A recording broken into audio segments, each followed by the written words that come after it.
কোনো রকম কাটাকাটির ঝামেলা ছাড়াই আজ তৈরি করে দেখাবো মোচার রেসিপি। মোচা আমাদের শরীরের পক্ষে কতটা উপকার সেটা আমরা কম বেশি সকলেই জেনে থাকি। তবে মোচা বাছাটা এত সময় লাগে, সেই কারণে সব সময় হয়ে ওঠে না, বিরক্তিকর বলে মনে হয়। তবে এই পদ্ধতিতে করে দেখবেন, আমার মনে হয় সময় একদমই লাগবে না। তাহলে কি করে তৈরি করব সেটাই দেখে নেওয়া যাক।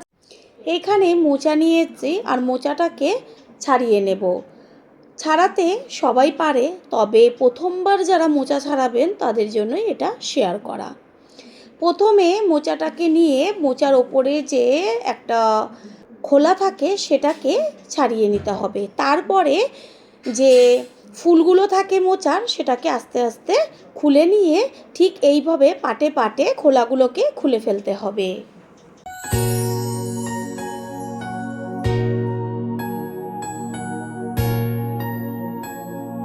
মোচার থেকে ফুলগুলোকে ছাড়িয়ে নিয়েছি। এবার একটা করে ফুল ধরে তারপর ফুলের ভেতরে দেখবেন একটা শক্ত ডাঁটি মতো থাকে, ওইটাকে ফেলে আর নিচের দিকে বেশ একদম পাতলা একটা আঁশের মতন শক্ত থাকে, ওই দুটোকে বেছে ফেলে দিতে হবে। আর যে ফুলের ভেতরে যে ডাঁটিগুলো থাকবে ওইগুলো নরম, সেগুলো ফেলতে হয় না।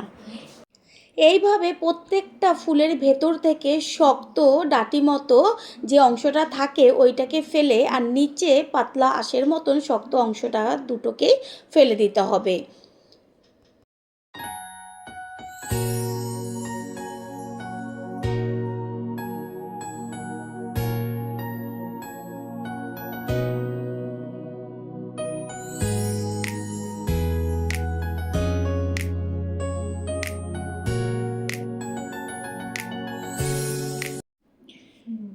এইভাবে সমস্ত ফুলগুলো বেছে নিয়ে ফিরে আসছি।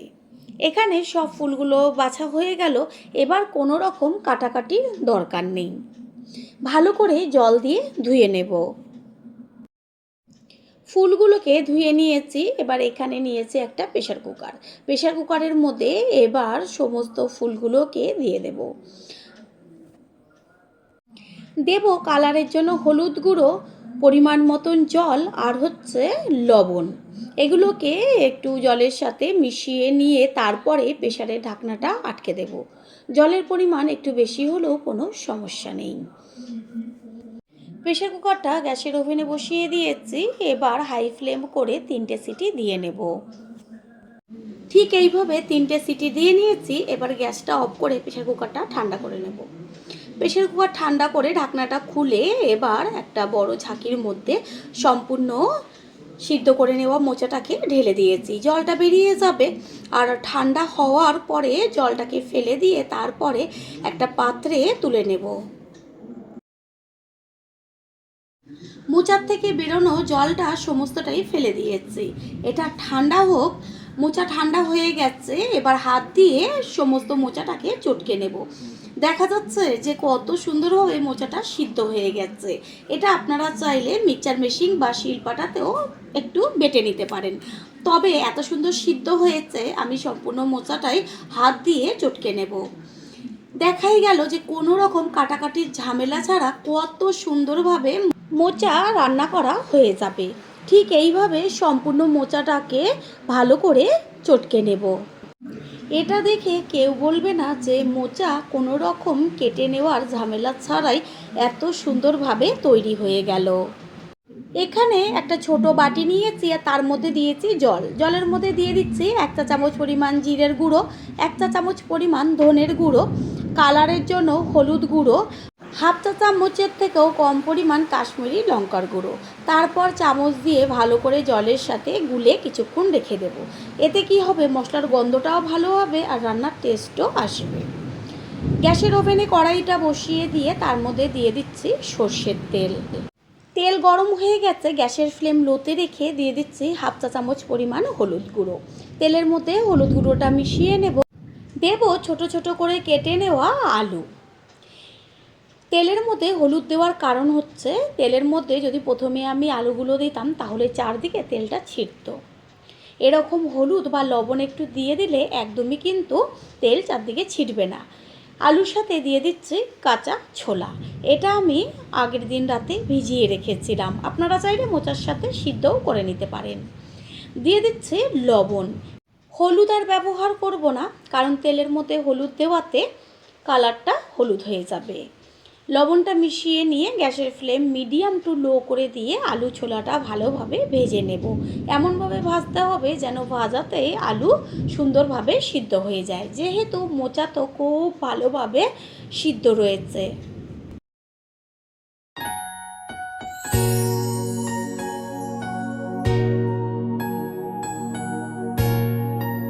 আলু ভাজাতেই সিদ্ধ হয়ে গেছে, এবার খুন্তির ওপরে তুলে একটু সাইড করে দেব, তেলটা গড়িয়ে আসবে। এগুলোকে তুলে নেব কড়াইয়ের থেকে।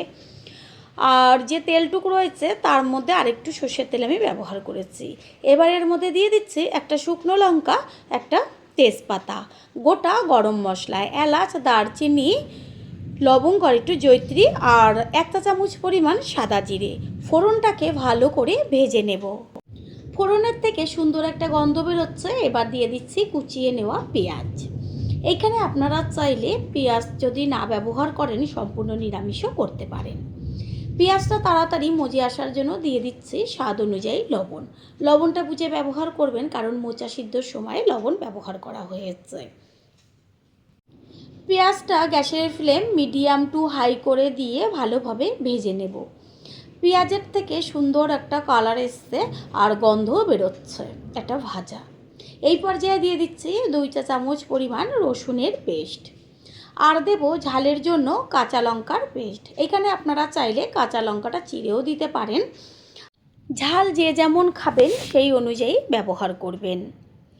এবার কাঁচা লঙ্কার পেস্ট আর রসুনের পেস্ট ভালো করে পেঁয়াজের সাথে মিশিয়ে নিয়ে গ্যাসের ফ্লেম লোতে রেখে ভেজে নেব। রসুনের খুব সুন্দর একটা ভাজা গন্ধ বেরোচ্ছে। এই পর্যায়ে এর মধ্যে দিয়ে দিচ্ছে 1 চা চামচ পরিমাণ আদার পেস্ট।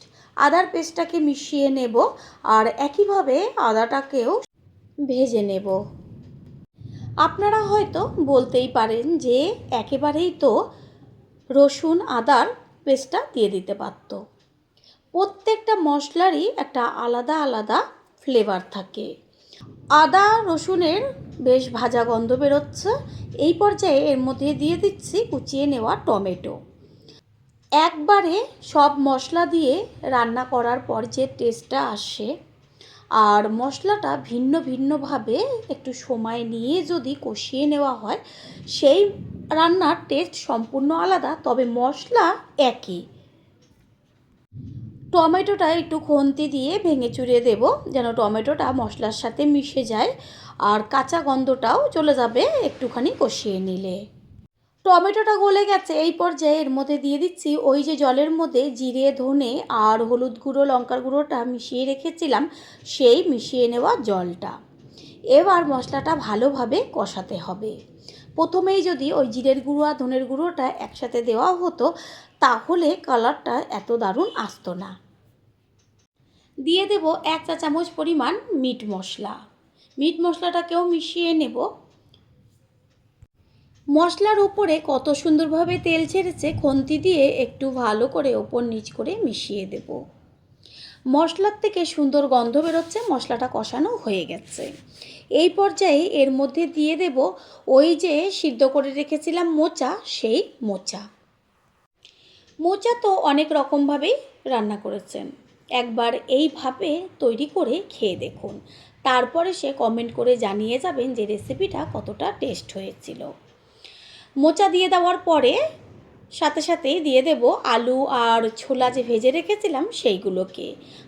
খুন্তি দিয়ে ভালোভাবে সম্পূর্ণটাকে মিশিয়ে নেব। গ্যাসের ফ্লেম হাই করে দেব, আর আলু তো ভাজাতেই সিদ্ধ হয়ে গেছে, বেশিক্ষণ সময় লাগবে না। এই পর্যায়ে লবণটা একটু চেক করে নেবেন লাগবে কি না, যদি লাগে তাহলে একটু দিয়ে দেবেন। পুরনো বন্ধুদের সবসময় আমাদের পাশে এইভাবে ভালোবেসে থেকে এগিয়ে নিয়ে যাওয়ার জন্য অনেক অনেক ভালোবাসা। সমস্ত কিছুর ব্যালেন্সটা ঠিক রাখার জন্য দিয়ে দিচ্ছি চিনি। চিনিটাকে মিশিয়ে নেব।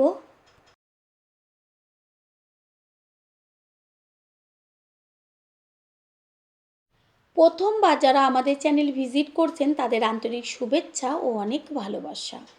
আমাদের রেসিপিগুলো যদি ভালো লেগে থাকে সাবস্ক্রাইব করে দেওয়ার অনুরোধ রইল ও পাশে থাকা বেল আইকনে ক্লিক করলে পরবর্তী ভিডিওগুলো সবার আগে আপনাদের কাছে পৌঁছে যাবে।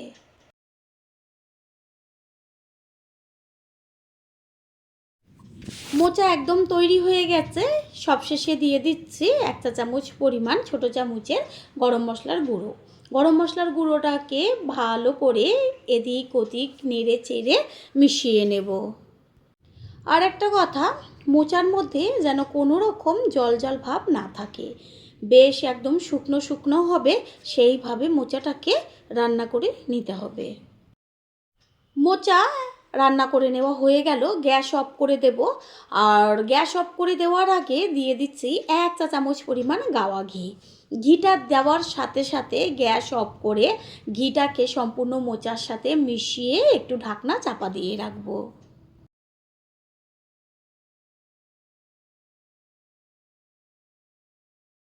একটু বাদে ফিরে এসে কড়াইয়ের ঢাকনাটা সরিয়ে দিয়ে সম্পূর্ণ লুকটা দেখিয়ে দিচ্ছি। এবার একটা প্লেটে তুলে নেব। তৈরি হয়ে গেল আজকের রেসিপি। আশা করি রেসিপিটি ভালো লাগলো। আর যদি ভালো লেগে থাকে একটা লাইক, কমেন্ট, পারলে একটা শেয়ার করে অবশ্যই জানাবেন। আপনাদের দেওয়া একটা লাইক ও লাইকের পাশে থাকা হাইপ আর একটা শেয়ার আমাদের কাছে অনেক অনেক গুরুত্বপূর্ণ। All friend, thanks for watching my video. আপনারা সকলে ভালো থাকবেন, সুস্থ থাকবেন। আবারও দেখা হবে অন্য কোনো রেসিপির এপিসোডে।